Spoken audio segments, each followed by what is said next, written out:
Can anybody hear me? Oh, great, okay. And here comes the film critic to bring the mood down. Thank you everyone for coming. Thank you everyone for staying. I think, is everyone here? We were waiting a couple of seconds for everyone to come. But I want to welcome back to the stage the madman who put this film together, our director, Fernando Frias.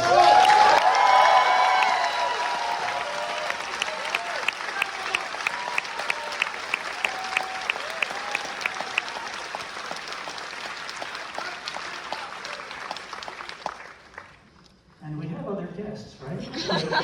More people coming? Okay, great. And of course, Dave Gahan and Martin Gore.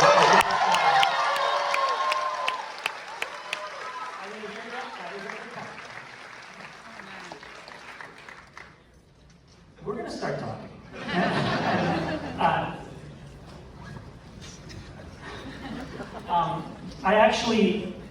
My first question was going to go to the band, but I do actually want to ask Fernando, how did you get involved with this project? Good question. Well, I don't even know where to start, but thanks to Nina Soriano from Unreleased, we were talking about different projects and our love for music, and then the opportunity came. She asked me if I liked Depeche Mode. I think you can tell the answer. And they were playing in Mexico City, and they went to film the concert, and from there we started just like discussing and putting together ideas. And I imagine this was, just an incredibly complicated production to put together. I mean, you've got 3 days to shoot the concert and to like the concert. I mean, tell me a little bit about that. Yeah, of course.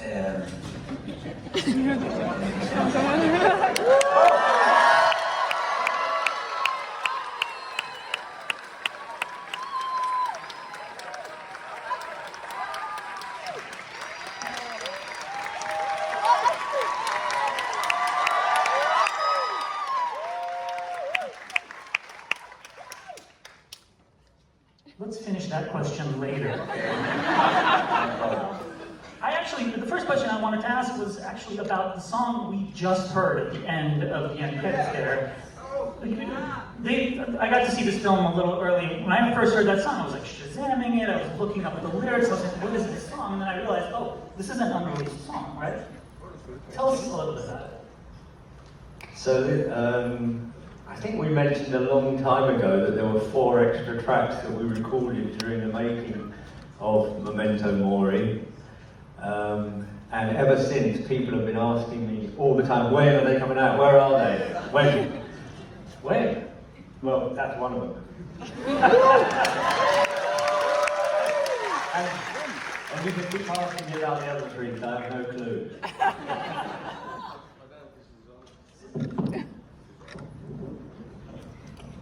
Hello, can you hear me? Yeah. I actually, when we were watching various edits of the movie, but that was put on quite late in the credits, and when I first saw the credits or whatever, I was like, I know this song. It took me minutes, and I was like, oh yeah, we did that. Yeah. It's a beautiful song.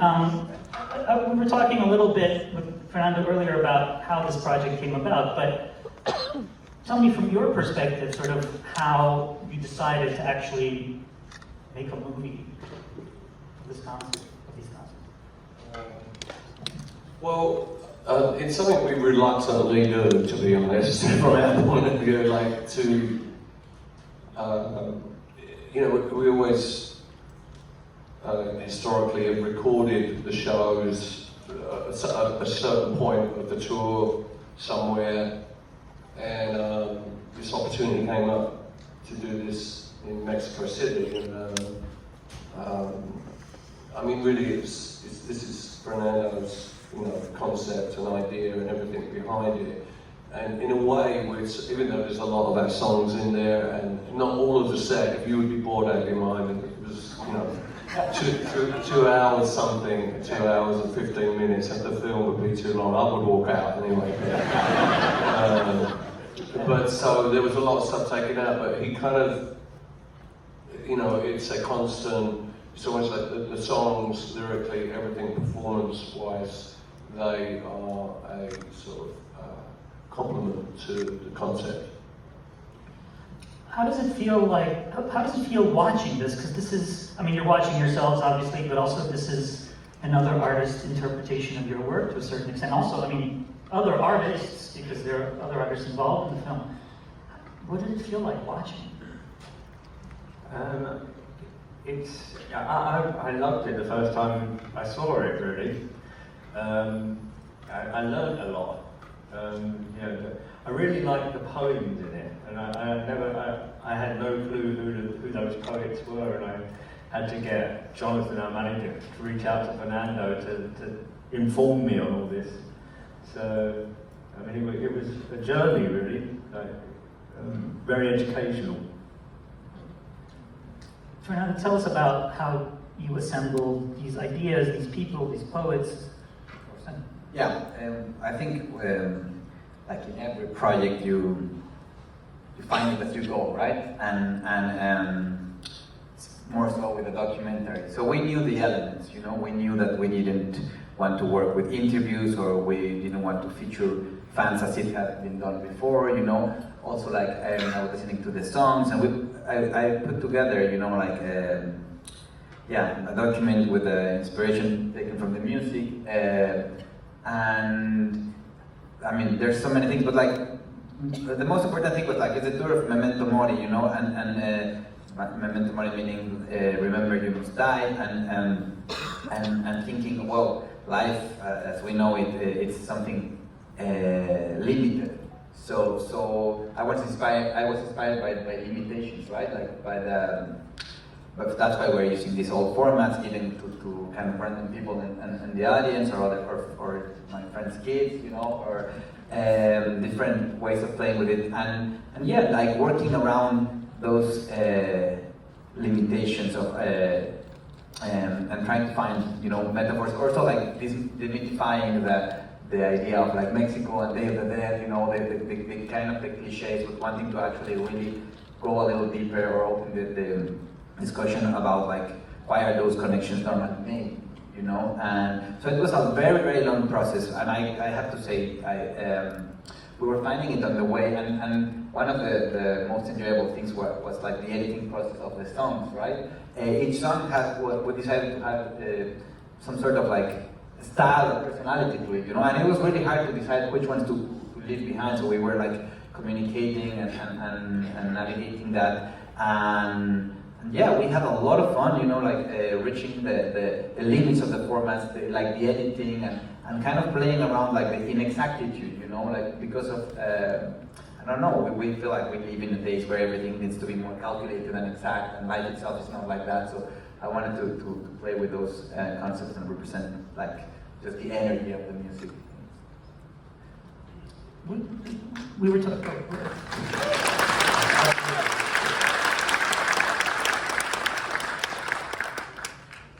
We were talking earlier about the challenge of this film. I mean, the shooting the concert. You were talking about, you know, recording the sounds of the concert. I mean, you mic'd the crowd. Tell me a little bit about how that worked. Yeah, like there were 3 shows, and each one was different a little bit, and I mean, we had like 3 chances to, and we were learning as we went. So for example, with the cameras, you know, like the cameras that are used for the show, we didn't want to interfere with that because they are used for the CCTV, right? So we have to play around with ways of how to use it, you know, and that's why we kind of record from televisions and all that. And the same with we really wanted all of the audience, because they were like singing all throughout, but also in the edit we were like finding that we wanted to be really intimate and on stage with them, you know, and earn that, you know, like collective experience, and open up in the second to last song, you know. But of course, there's so many complications, because like the moment you want to like listen to the crowd singing, in the microphone set for the crowd, you can listen to the music coming in there, so that affects the mix of the music. So it's a complicated balance. So yeah, it's like a little bit of a complex process. Well, I think it worked really well, because I mean, we feel that crowd throughout the film. I mean, it really does feel like we're at a con. And thank you to some of you folks. Like obviously, everybody. Most of the people in here.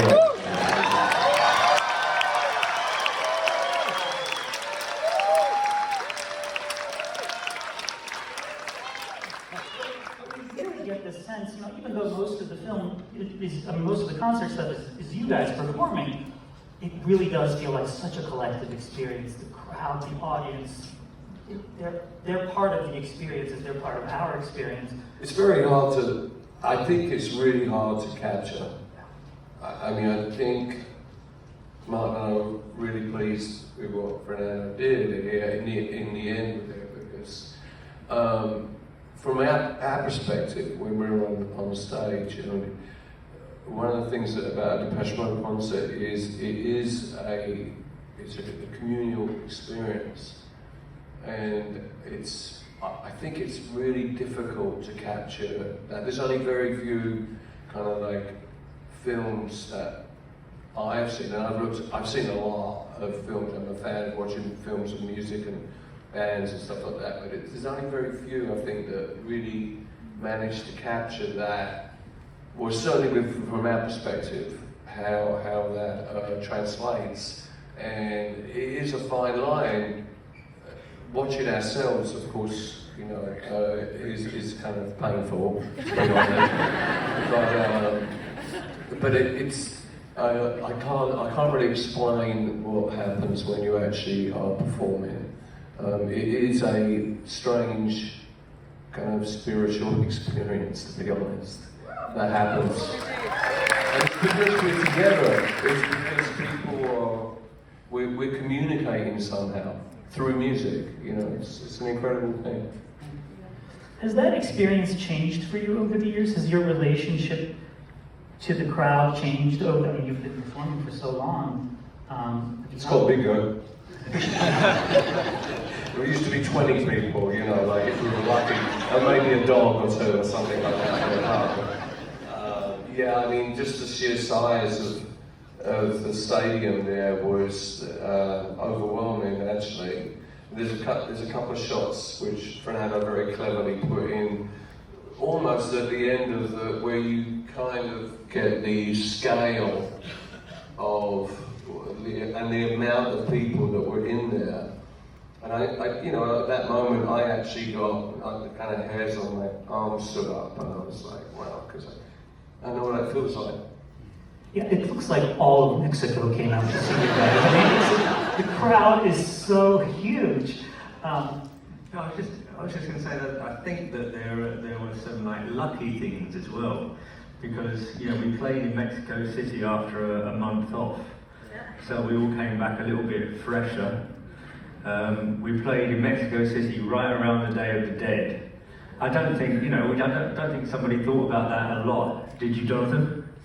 That must have been luck.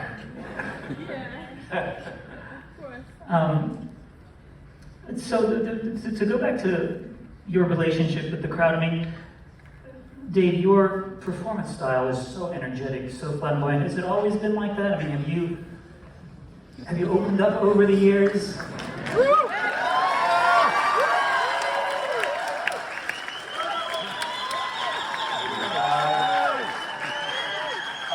I think that I try to just become the song and become the performance, and I've learned what's happened over the years, and it's quite natural. But you know, if I really embody the character that is up there performing the songs, and with the response, of course, from everybody in the audience, it's just easier for me to do it like that. When it's flowing and when it's really good, I really enjoy the performance.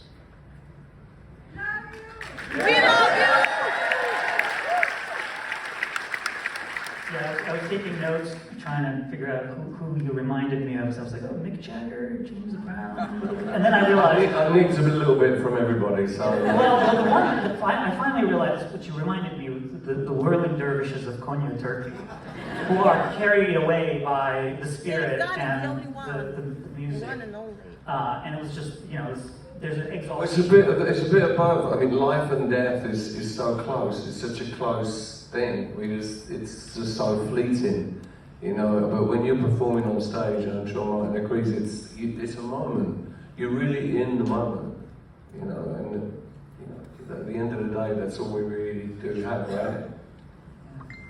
And I think the film captures that really well. I mean, not both the concert footage, but also these other works that you've interspersed throughout. There is this sense of, we're all kind of hovering between life and death, and the music captures that. I mean, that's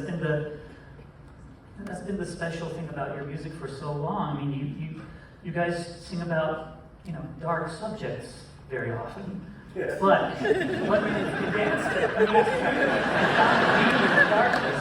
And I think the film does that too, and connections with the Day of the Dead, I think really, really reinforce that. There is a playful aspect to death, yeah, of course there is.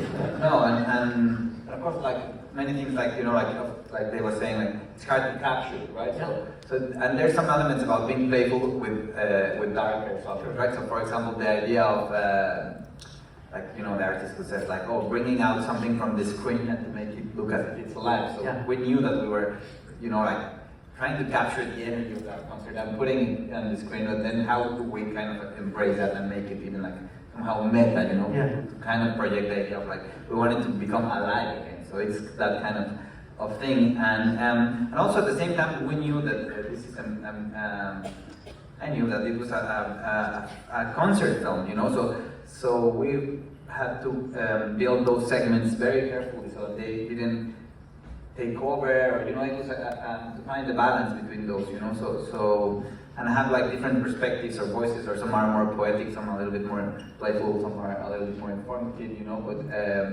because at the end of the day it was really hard to figure out like which songs should we let out, and all that. Did you find those artists, those segments, after you shot the concert, after the concert?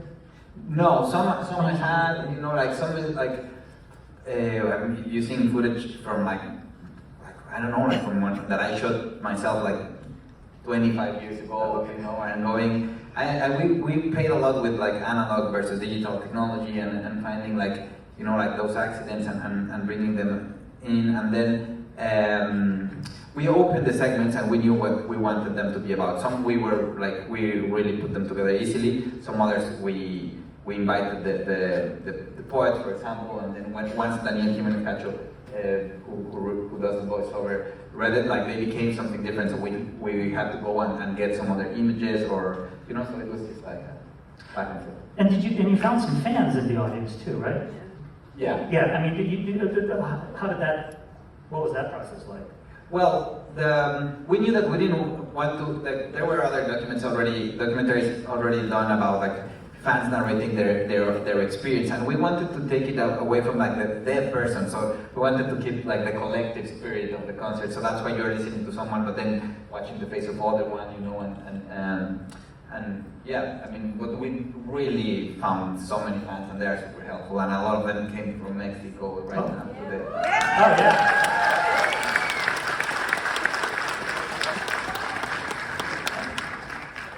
Let's talk a little bit more about the analog aspects of the film. I mean, with the analog TVs, and I mean that was, I've always thought of Depeche Mode as a very technologically forward band, very technologically astute band. But obviously, you've been performing, you've been around for so long, and so when I think of my old Depeche Mode cassette tapes, or the LPs or the CDs now, which a lot of people think are obsolete.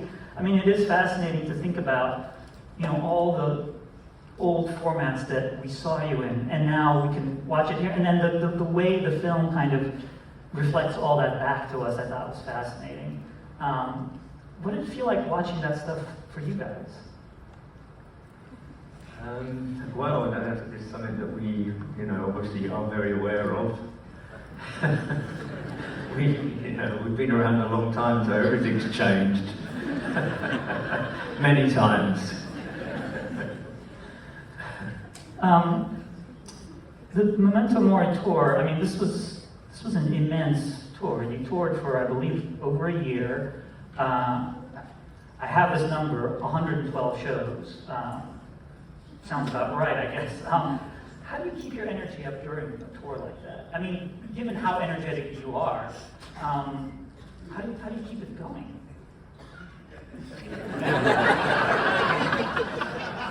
You're asking for the secret. Red Bull? I don't know. I imagine you have We'll just leave it at that.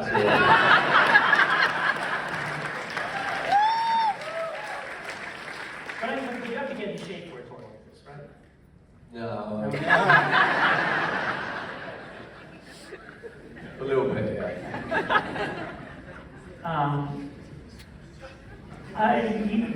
You've talked about how you watched other concert films and you're a connoisseur of music and film. Were there other ones though that you've been inspired by over the years? There's lots from different, all different kinds of things for different reasons, really. I mean, from Ziggy Ross to the Rolling Stones, some of the old Stones stuff. I was sort of obsessed with a lot of that old stuff, looking at old blues guys and stuff like that. I think one of the best concert films was the band, the Last Waltz. yeah, which was Scorsese, but it's just so brilliantly done, and I think it captures chaos and somehow pulling it off. We have a lot more technology these days to be able to do things and create, illusions and.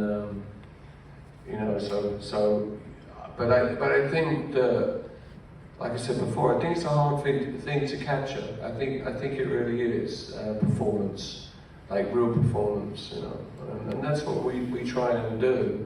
And it changes a little bit every night, really, and all those things. I know we stick to the plan, but it really depends how you feel. I mean, you change every day, and over the course of a year and a half of putting a tour, so. Are you always aware of the cameras when you're being shot like that? A few of them this time because there were drones, Yeah. So there was a couple that got a little close. Like what is it? I don't see so well, so I'm like. But there was cameras everywhere. I mean, that was one of the things we wanted to have.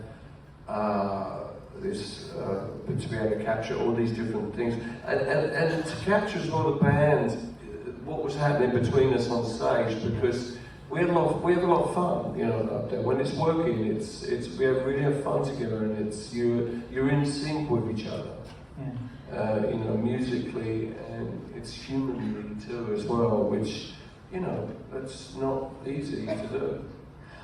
That really comes across in the film, I think. Like it's almost like we're watching a buddy comedy about the two of you. I mean, the interactions. It really does. I mean, there's a lot of inside jokes that go on stage that I won't bore you with.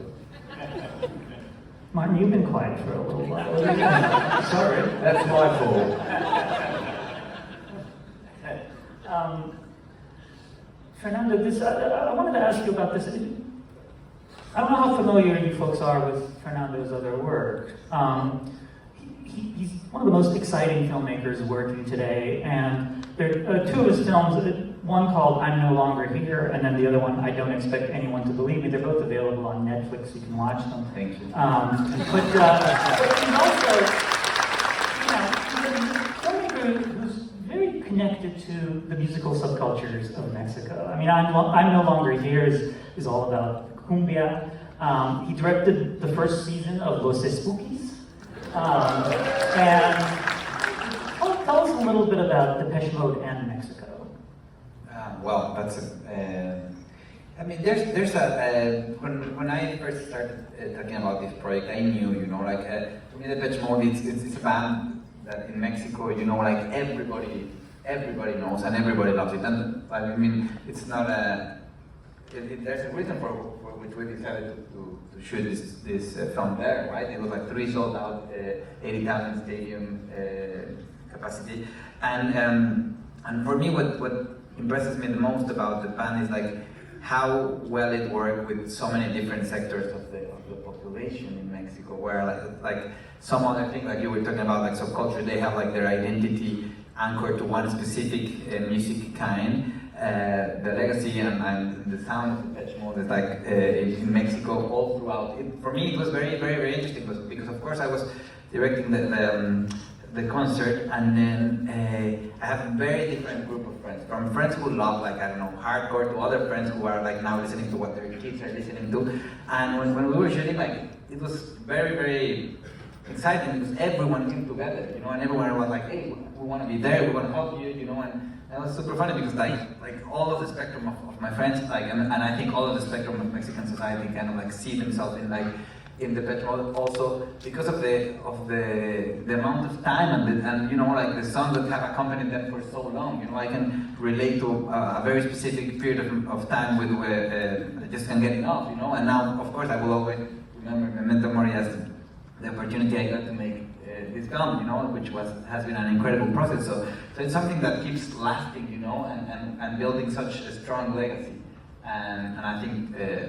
Mexicans connect very much with that kind of like nostalgic aspect of like things that represent a particular moment in your life, and I think that's also something that other music have in common. I would say as well, like, it's important to point that, I mean, there's literally hundreds of people that are involved in making a film, any film, but in this one in particular. And you are trying to capture something over a few nights, and it's you know, it's like a military operation. I mean, just that crew alone is 100 plus strong, but then there's all the people that work for us. When you hit a city, there's all the people from Mexico that were involved, and all the people on the film. I mean, it's a great thing. You know, it's a really communal thing. And also like with the fans, because you know, like.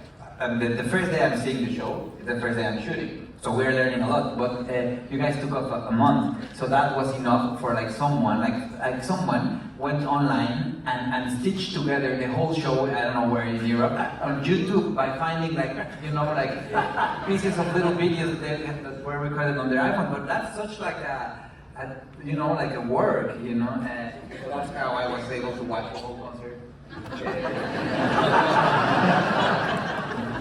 So you stole it, that's what you said. I didn't. Somebody else wasn't using it. It's alright, we've always done that, so it's... One thing as well that I meant to mention the last time I spoke is that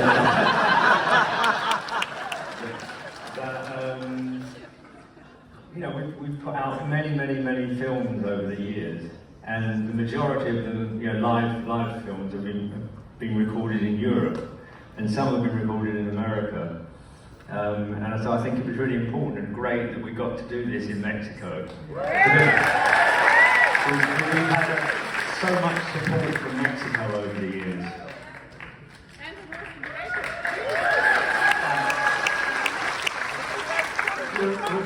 We can't hear you, love. You're going to speak up. Yes. Yeah, sorry.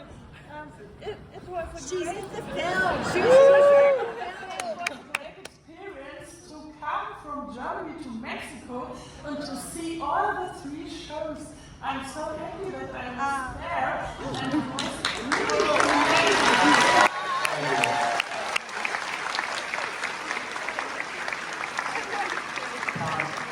We're running out of time. I just wanted to check out, this film is coming out later this year, right? I don't think there's a specific release date set yet, but it's going to be, I guess, in the fall sometime. I mean, this is the world premiere. So everyone should please feel free to let everyone you know about the film. Before I thank these guys, I want to thank all of you that came out. I had seen this film in the basement of my house. They let me see it, you know, because I was going to be doing the moderation. Seeing it here, it was like a religious experience. You know, it was like watching 2001. It was incredible. And you folks had a lot to do with it. Thank you. Thank you, guys. Thank you so much. Thank you, everybody.